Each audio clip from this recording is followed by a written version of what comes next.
Dear participants, today we are starting the last part, but not least part of our conference. And generally it will be very, I'd rather say various. We will have various topics here. And our, I'd rather say one of our headliners here for this day, the person who will open our day for today will be Arkadiy Eremin, assistant professor in Webster University. And with a talk about, with a small speech about new international system formation in the context of the war in Ukraine. I should say that, Arkadiy, the floor is yours, but as you start in your presentation, I'll just remind about some rules. So if you have any questions, all the questions should be done in the written form, just write them to Новой. We don't have any oral questions, just write all the questions in the chat to Новой, and they will be sent to me. Okay? Все вопросы задаете только в чате и шлите Новой. Okay, so Arkadiy, please, we can see your presentation. Great, thank you very much. Well, good morning. Thank you everyone for coming. I know that it's Saturday. A lot of the people are sleeping. For some of you, the time might not be optimal, but you know, it is what it is. And I wanted to talk today about the new world order after the war in Ukraine and how it has been swiftly changing without us even noticing it. And only a few scholars have been thinking about what is going to follow up next. Okay. So what are we even talking about? The new world order is, and a lot of the people would ask this because the old, I would say already old, right? Because it's already, it's basically already gone. But the previous international system that was characterized by the unipolar dominance of a certain political actor, in our specific case, it's the United States of America, kind of seemed to be perpetual, right? Kind of seemed to be that it would be lasting forever, but it wasn't everlasting, right? And as in many cases, radical and quite significant international events and tragedies and catastrophes and all the other things like that often do help reform, sometimes fracture, and remake the international system into something new. And until 2017, again, most of the IR scholars have seen the United States of America as the only superpower of a supposedly unipolar international system. But the rise of China, which has been arguably happening before, but we only managed to see it after its autonomization of foreign policy, meaning, you know, it became more independent, quite more confrontational, which happened in 2016, around 2017, made scholars reconsider. Some of the top IR scholars, like Graham Allison, the author of the infamous Thucydides trap and power transition theory concept, or should I say not the author, but, you know, the proponent of the power transition theory. It wasn't his theory originally. And John Mearsheimer, which is a very well-known figure, he pitched the idea about the fracture of the liberal world order and about the reasons why it is fracturing. They've invested their efforts in explaining how the intensifying rivalry between US and China affect contemporary international arena. After the election and the electoral victory of Donald Trump and the attempt to pursue economic decoupling between two superpowers, scholars started to use the term new bipolarity to illustrate the confrontational nature of the relationship between US and China at this point, and suggesting that it's not unipolarity anymore, and neither will it become multipolar anytime soon also.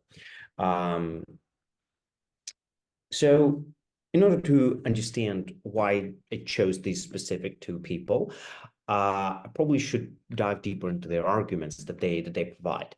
Mearsheimer is well known for being an offensive structural realist. He does not believe in cooperation, international institutions as a foundation for viable and sustainable world order, both of which are key traits of the international system we have had so far. Mearsheimer argues that despite initial value and seeming utility that liberal world order had, it also carried the seeds of its own demise, of its own destruction. So basically, he suggests that ignoring great power politics, or at least not focusing on it enough, while declaring high liberal values and standards and U.S. foreign policy, has made U.S. to ignore, or just basically not see, that the states like China and Russia did not follow these rules, these high standards, and did not become what he called to be responsible stakeholders, right? So they didn't follow the rules. They continued to implement the realpolitik-based foreign policies, all the while benefiting from the advantages that the liberal world order would provide. Some for longer, right? Some for a shorter period of time. In case of Russia, that was more evident. In case of China, it wasn't that evident. And it took a couple of more years for them to realize the potential threat. To be more precise, Mishama criticized the very idea that trade and intensive trade and other financial benefits will help countries like China to move towards democracy, away from that unreasonable, which is unreasonable only for neoliberals, regional and global ambitions, right, of becoming either a regional hegemon or even a global hegemon, aspiring to play the role of a great power. Mishima then argues that by doing that, US pumped China with money and resources, while China never actually intended to move towards democracy and embrace the values of liberal world order. So having been taken advantage of the indulging behavior of the United States, China slowly but steadily pursued expansion of its capital influence. It started out in faraway regions like Africa, then they moved slower to other regions as well. They expanded into Latin America. They've been expanding all over the Southeast Asia and arguably other parts of the world, and thus building up a potential basis for the great power competition. While doing that, they've been quite evidently rising the degree of their foreign policy autonomy. Now China attempts to revamp, given that they have the possibility to do it, to revamp the existing world order to make it more structurally beneficial for their state. In his take on contemporary international rivalry for global and regional influence, Mishima does agree with the general premise of the term new bipolarity. He specifically says that now it will get harder and harder for various states to maintain good relationship with both China and US, and at some point they'll have to choose. And while US will count on the states of EU and other nations that are typically considered to benefit from the former liberal world order, they're quite often referred to as the global West, or the West in general. China will pursue mobilizing states of the periphery. Normally, we would consider the states of Latin America, Africa, and even post-Soviet space to be the countries that China would be counting on. Mishima does not believe in sustainability or protracted nature of this new bipolarity. He says that eventually one actor will prevail, and as he argues, the world will either have to change in favor of the vision of China, which again he argues we're not going to like, or the United States of America, which will lead again, but arguably that will not be the old liberal world order. There will be a new world order that would not repeat the old mistakes, right? So it will have to evolve.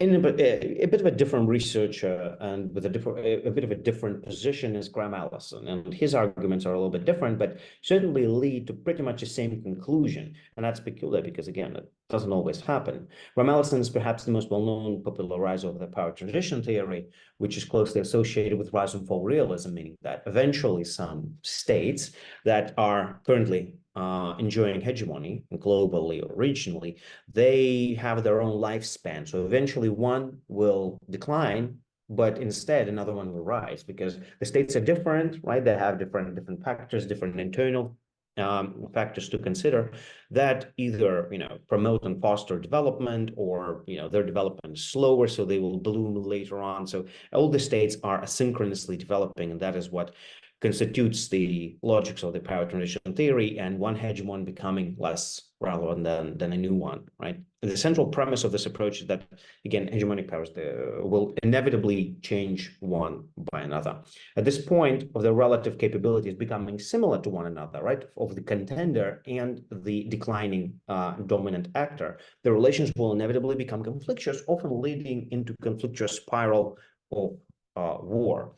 Having revised the concept himself, Allison has utilized the term Thucydides trap to refer to a specific configuration of a security dilemma. This idea suggests that the rise of China will inevitably trigger the aggression of US, potentially becoming the cause to a new world war. However, despite the original concept itself, Allison does not believe that the conflict here is necessary. Power transition, he says, can go both ways without the need to recur to warfare. To be even more specific, Allison suggested that never in history of IR have the hegemon and contender themselves provoke the war between them, because they're already at a capacity. They're very comparable to one another. So both of them understand how destructive and problematic the open conflict will be, possibly leading to the demise of both. On the contrary, he suggests that it almost usually takes a third-party provocateur for the conflict to start. And for both sides, taking a decision to pursue war is tough and costly, but a third-party provocation can tip the scales into one or another direction and, push him into ignoring the potentially devastating costs. The provoking party, at the same time, rarely gets anything of essence in return.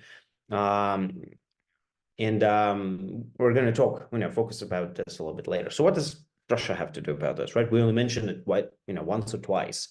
Peshama does not exactly focus on Russia all too much in the context of the new bipolarity, but believes that US has antagonized Russia enough to push it into the arms of China. And, basically Russia getting closer to China is this ultimate move that underlines that this is the end of the liberal world order, right? This is a new conflictuous world order, where China will align with countries like Russia, with other countries that it has been trying to diplomatically influence in order to mobilize them in their competition with the United States.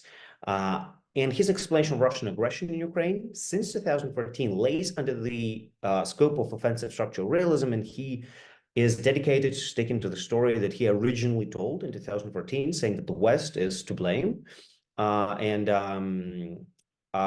the NATO, the threat of NATO was the decisive factor in the conflict in Ukraine. Of course, he ignores a lot of factors, a lot of facts, especially those that suggest that non-hostile relationship of Russian states and NATO has been always there, and Russia has been their primary trade partner of the many states, and they suffered from the decoupling as much as Russia did. So nobody had, even in their nightmares, the desire to decouple with Russia and have it as their open enemy. Graham Allison in 2017 has made a different link, even though he didn't specifically mention Russia. In 2017, his TED Talk series, his conference for TED Talks, he has assumed that the perfect provocateur to disrupt the relationship between US and China would seem to be North Korea, because China has a lot of stakes in North Korea, and the North Korean leader Kim Jong-un was teasing Trump on social media, and their relationship has become quite confrontational as well. So he was thinking that this is probably the best provocateur to disrupt the relations. However, peculiarly enough, the provocation came from Russia. Nobody really expected that. And the radical foreign policy moves of Vladimir Putin have been the ultimate breakpoint between, for the liberal world order. While they did not ultimately break the relationship between US and China, massive and rapid decoupling of the West with Russia certainly has revamped the existing balance of power on the globe, which is essentially the source of the international system and its structure. So just to outline what kind of characteristics and new traits can we mention of that new transitional international system that is being formed. And the conflict in Ukraine has been exactly the thing that allowed us to outline these traits and to look at them with efficiency and clear evidence that this is what the world is right now. The first one, and it's about international organizations, right? NGOs, IGOs, non-governmental actors in general are weak and incapable, and their activities are declarative in nature with no real impact on interstate politics. Unfortunately, this is one of the biggest and most evident pieces of truth that has been pitched to us through the war in Ukraine. Second one, the economic motivation based on assumption of state rationality does not always work. Surely economy and trade can be limiting the reckless behavior of certain states, but de facto this is not always a guarantee. There's no guarantees at all, and sanctions are a problem for some states, but are not always effective. So we cannot just count on the fact that we can introduce sanctions and be done with it. This will be the only thing we need to punish an unwanted behavior from a state. Third one is that international law and UN legislation are quite futile against great powers. Russia, China, US, they can do whatever they like, really. Abstract international community cannot punish them for it, or at least they can try to, but it might not be effective. Abstract liberal values are becoming less relevant in regard to that, because again, this is the basis for the international law in general.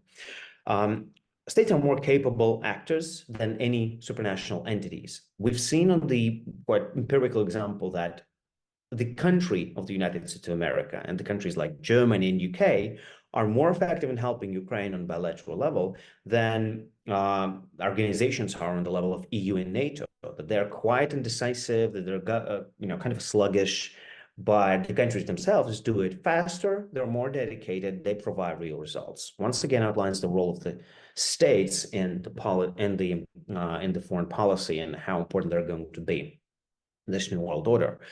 Another one that I wanted to mention, one before last, is being in the sphere of the influence of the United States, or even being its pivotal point in the region, does not guarantee security, and that's a very, very that's a big problem. The assumption was that as soon as you align yourself with EU and hopefully US, and declare your dedication to become a NATO member, you don't become a NATO member, you're not even associated, but you declare that you want to, that would somehow serve as a certain means of protection.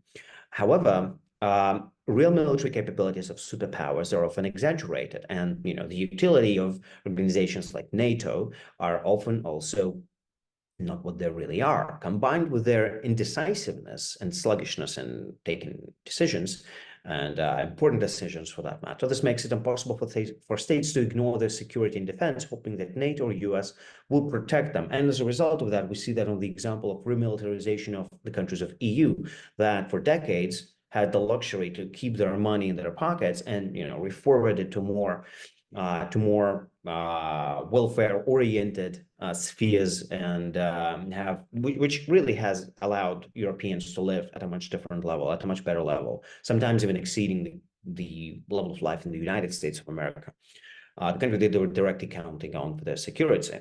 6.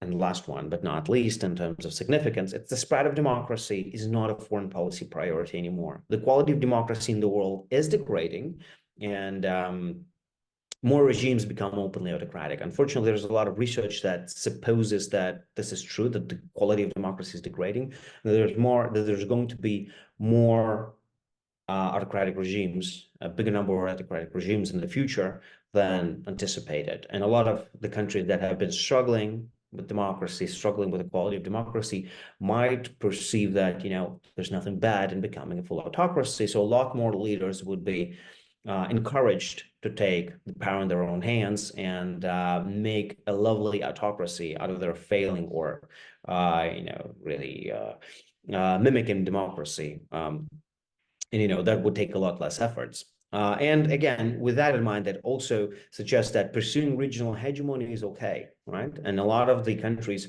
would be taking that as a potential, encouragement in their foreign policy.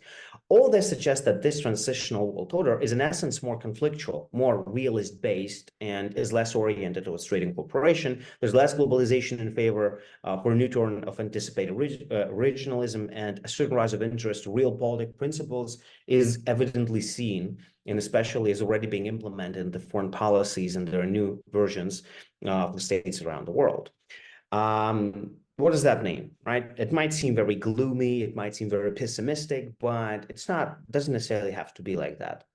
The so-called liberal world order was initially based on half-baked theoretical knowledge in democracy, like democratic peace theory, for example. And liberal world economy and somewhat idealistic structural theory were the foundation of it. However, even though they suffered a lot of criticism over the years, the foreign policy principles based on them haven't really changed. So it didn't really affect the foreign policy principles that many states were using, including the United States.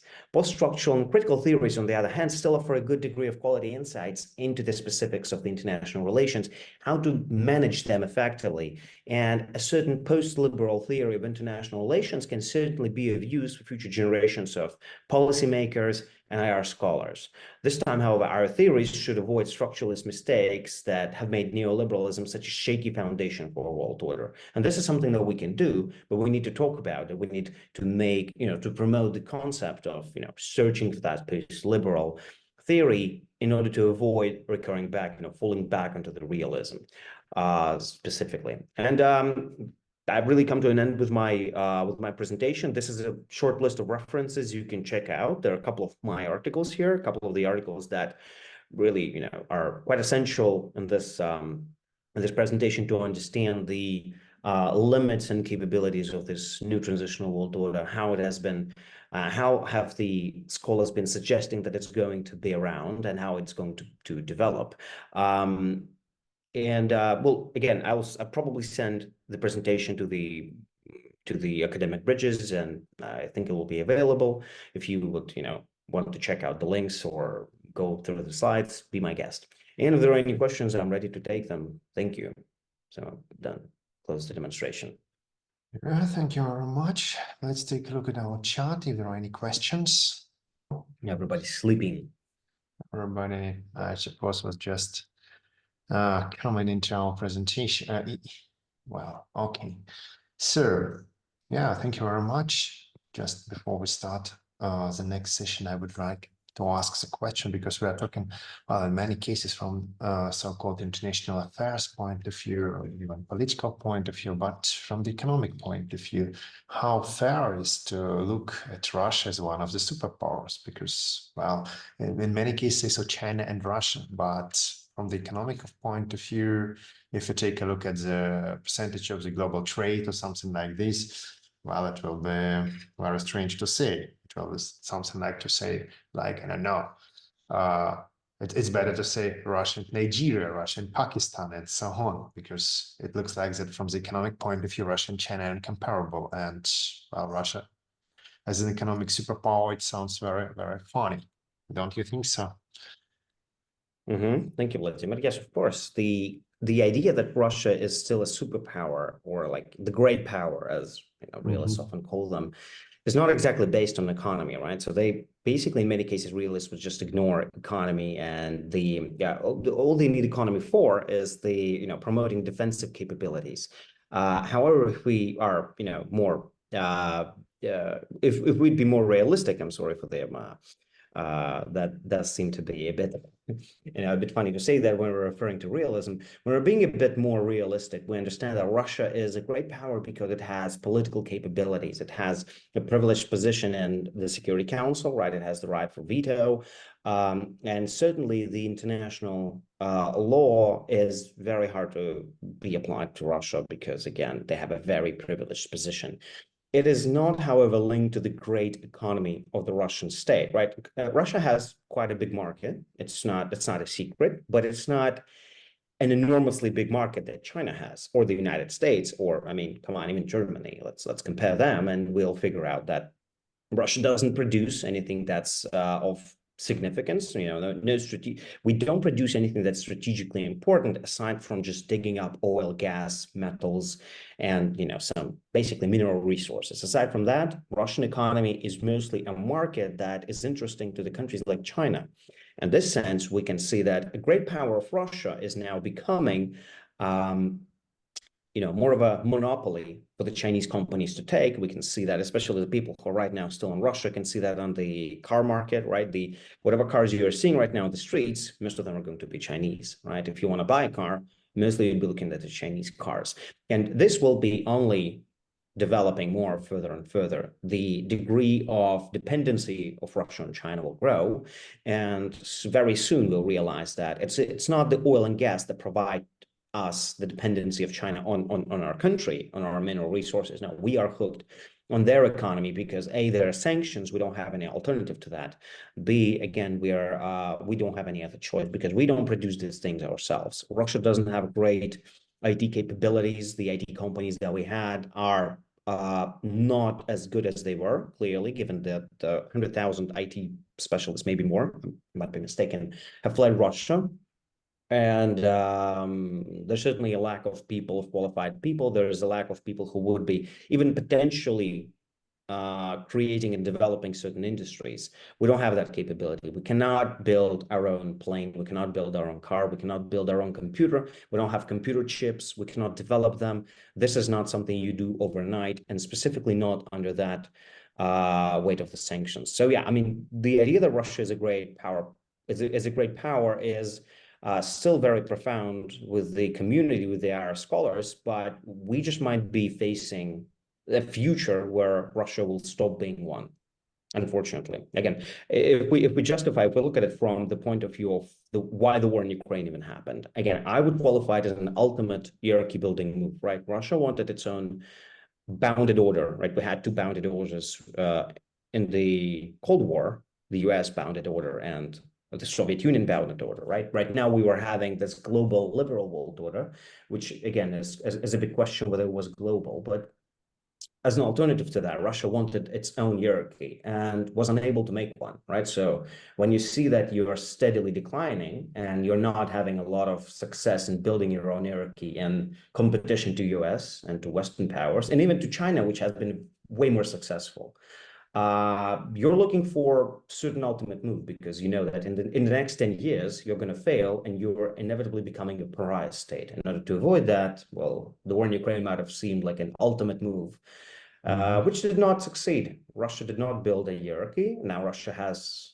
either to stay a pariah and be okay with that status and enjoy all the benefits of being a pariah, or choose a hierarchy to choose and join. And arguably they chose China. Russian Federation has chosen China and is now the second in the hierarchy, but still it is not a dominant position. I hope I answered your question. Okay, good. It's interesting to be the second in the hierarchy when there are only two participants in this hierarchy. Okay.